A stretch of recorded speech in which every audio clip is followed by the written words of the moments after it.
Okay guys, hari ni aku tak nak cakap pasal motor, aku tak nak cakap review pasal helmet. Hari ni aku nak sembang dengan korang. Aku nak explain dengan korang benda yang paling serius yang tengah melanda negara Malaysia sekarang. Okay, nama dia COVID-19 guys. Okay, aku Jad dari Motor Game Malaysia.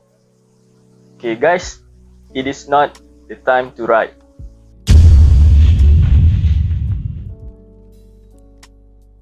Okay guys, hari ni aku nak explain dengan korang apa itu novel coronavirus. Okay, korang faham tak apa novel coronavirus ni? Okay, aku explain, aku make it short lah. Coronavirus ni adalah satu family virus yang menyebabkan pelbagai penyakit dari sesama hingga ke penyakit yang lebih teruk seperti MERS dan SARS. Novel coronavirus ni ataupun nama yang baru dia yang lebih orang tahu sekarang ni, COVID-19 ni pula merujuk pada spesies baru lah yang kita tak pernah jumpa, saintis tak pernah jumpa, manusia pun tak pernah jumpa lagi. Dalam family coronavirus ni, COVID-19 ni adalah satu spesies yang baru yang paling bahaya guys. So please take it serious, jangan main-main pasal benda ni. Kita kena betul-betul bekerjasama untuk lawan benda ni. Okay guys, novel coronavirus ni tak sama dengan influenza kat Malaysia ni, tapi cara pencegahan dia hampir sama. So apa cara pencegahan dia? Macam mana cara untuk kita fight benda ni? Cara pencegahan yang paling mudah lah, seperti yang disarankan oleh WHO. Korang tahu tak WHO tu apa? World Health Organization. Maksudnya Persatuan Kesihatan Dunia. So kalau diorang dah sarankan benda tu, korang ikut je lah. Tak payahlah nak mandai buat cara sendiri kan. Okay, apa cara dia tu? Cara dia, dengan cara yang paling mudah, korang kerap cuci tangan lah. Cuci tangan tu boleh guna hand sanitizer. Hand sanitizer yang itu kalau korang ada kat luar. Contoh kalau korang ada kat luar dan korang tak ada sabun nak basuh, so korang bawa benda ni. Sentiasa ada simpan dalam beg dan sentiasa basuh lah kalau korang ada kontak dengan sesiapa. Okey, dan kalau korang duduk kat rumah pula, contoh kalau korang baru balik daripada pasar ke, korang baru balik dari petrol pump ke, korang sampai rumah, the first thing yang korang kena buat, cuci tangan dengan sabun. Itu benda yang paling senang lah. Cuci tangan dengan sabun. Cuci tu ikutlah, Google lah cara yang betul kan, yang macam ni. Cuci tu biar betul-betul.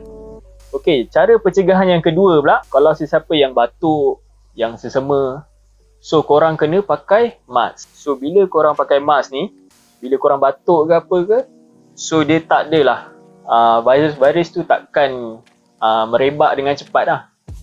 So dia takkanlah terkena dekat orang lain. Okay guys, yang ketiga pula, untuk ibu-ibu, kakak-kakak, okay, yang masak makanan tu, biar sampai makanan tu betul-betul masak, well done. Cakap sampai well done. So tak payahlah nak macam fine dining, acah-acah duduk rumah macam hotel 5 bintang, nak rare lah, raw lah, smoke lah, bagai-bagai, tak payah. So pastikan makanan tu dimasak dengan betul. Kalau sayur tu masak sekejap je lah kan, sebab macam sayur kita nak kekalkan dia punya khasiat tu, kita masak sekejap. Tapi yang macam benda-benda yang daging, ayam, make sure basuh betul-betul, masak dengan betul-betul. Pastikan keluarga anda sihat. Okay? Okay guys, yang seterusnya, cara pencegahan yang seterusnya, elakkan orang-orang yang ada gejala ni. Apa orang-orang yang ada gejala ni? Duk cakap dalam TV kan, orang-orang yang ada gejala-gejala. Kau faham tak apa yang ada gejala tu? Gejala ni maksudnya orang-orang yang batuk, yang sesama kan. So jangan ada kontak dengan diorang ni. Contoh kalau macam kita keluar pergi tempat-tempat yang benda-benda yang memang penting lah, kita kena pergi. Contoh kita pergi ATM. Masa kita beratur dekat ATM tu, maybe orang yang kat belakang kita ataupun yang kat depan kita tu batuk ataupun semua, kita nampak dia macam tak berapa sihat. Kita nampak dia macam memang dia ni ada gejala lah. So kalau boleh, jangan ada kontak dengan dia. Social distance, kena jaga distance tu. Kalau boleh jauhkan dari dia. Dan kalau boleh korang, senang cerita korang tak payah ada kat situ lah. Korang gerak je. Lepas tu tunggu masa yang lain. Tunggu masa yang lain baru datang untuk buat benda tu.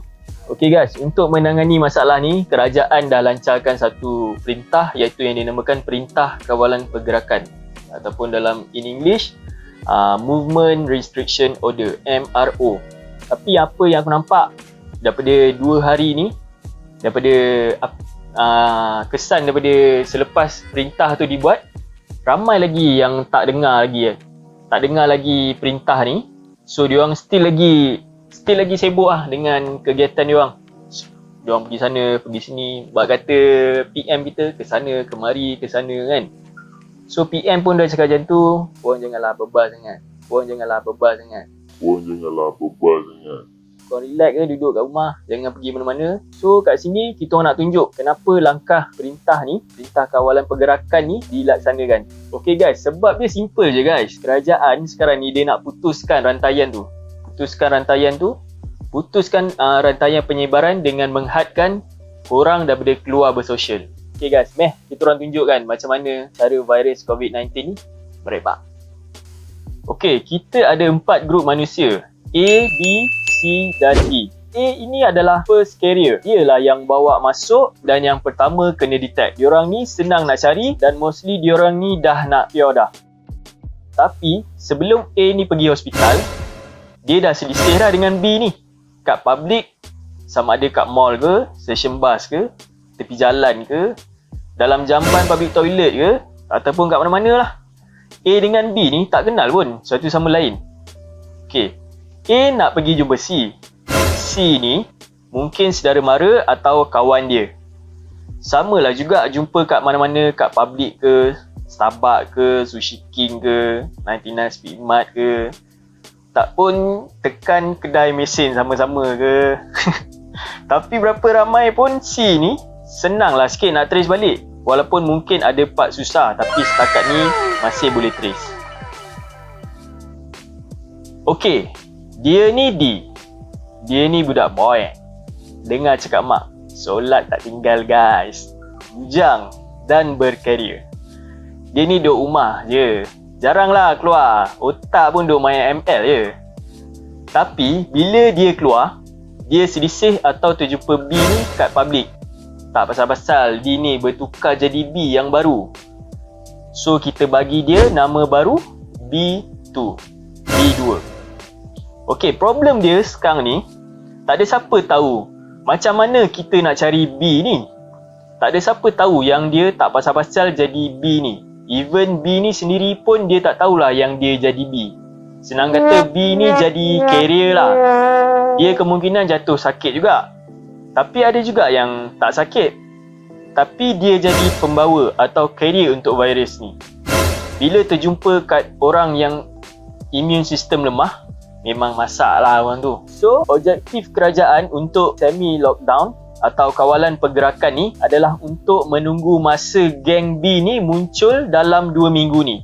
So grup B ni akan tunjuk simptom dalam 2 minggu ni barulah dapat trace. So dengan cara ni kerajaan dapat cari siapa grup B ni. So kasih kuarantin, lepas tu apply treatment kat diorang. Bila B ni dapat dihalang, penyebaran makin kurang. Itu sebab korang jangan pergi mana-mana. Duduk je rumah tu, kuarantinkan diri dan keluarga tu.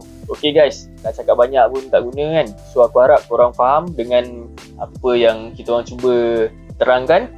Aku rasa sampai sini je untuk hari ni. Korang jangan lupa ABC, always be careful. Selalu kalau end video ABC, always be careful. Bukannya masa kita ride je, naik motor je, always be careful. Sekarang ni mesti double extra, double ABC lah. So nanti kita orang akan sambung balik review barang. Harap-harap COVID-19 ni akan berakhir guys. Kita doa sama-sama. Okay guys, sampai situ je. Ciao.